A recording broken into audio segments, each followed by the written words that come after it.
Therefore, at that time, certain Chaldeans, Babylonians, which represent those evil ones, of course, the people who serve the beast, they spoke and said to King Nebuchadnezzar, O king, live forever. You, O king, have made a decree that everyone who hears the sound of the horn, flute, harp, lyre, or in psaltery, in symphony with all kinds of music, shall fall down and worship the gold image. And whoever does not fall down and worship shall be cast into the midst of a burning fiery furnace. There are certain Yahudim, whom you have set over the affairs of the province of Babel, Shadrach, Meshach, and Abednego. These men, O king, have not paid due regard to you. They do not serve your Elohim or worship the gold image which you have set up. This is huge for many reasons. First, Daniel doesn't appear anywhere. Why?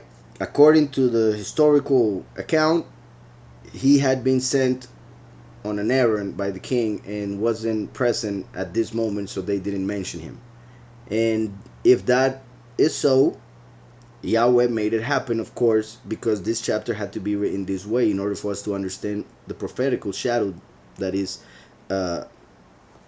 being pretty much what is showing us for the end times.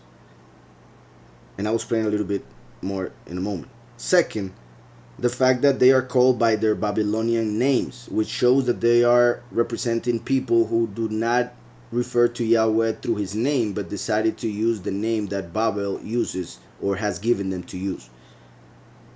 Also shows how these people were snitches, like many people nowadays. And when I say that, I mean informants. Yahweh does not like that.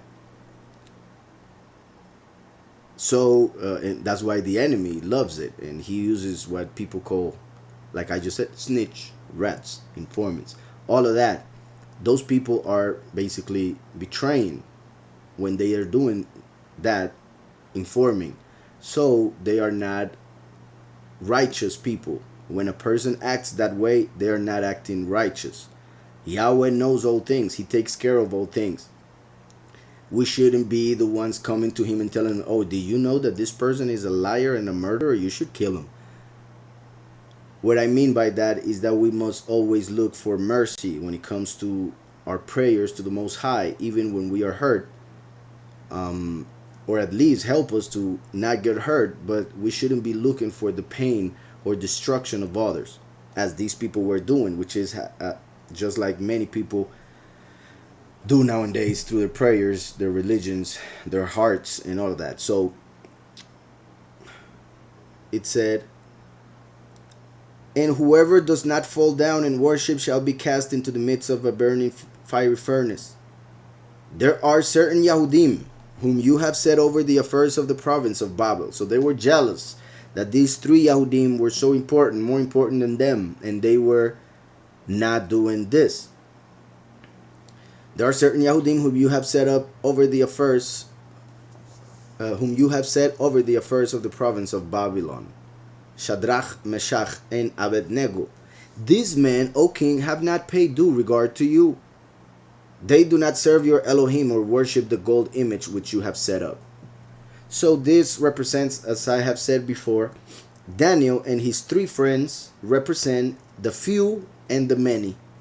The number one always represent the few because they are one body, 144,000 who are one body.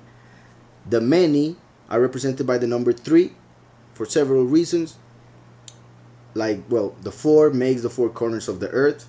So when we take the 1 out, we have 3 left. Just like the 4 letters of the name Yahweh, you take the Yud, which is the beginning, out, the one that is floating in the heavens, the few, and then you have 3 letters which represent the many, and many other reasons I repeat. So the number 3 represents the many who will have to die once they do not accept the mark of the beast, after they have rejected the doctrine of the 2 witnesses. So that's why Daniel is not found in this chapter, because he represents the chosen few who by this time, when the image is presented to the world, The chosen few, as Yahushua told them, when you see the abomination of desolation, go to the mountains. So the chosen few will have fled when the image was set up.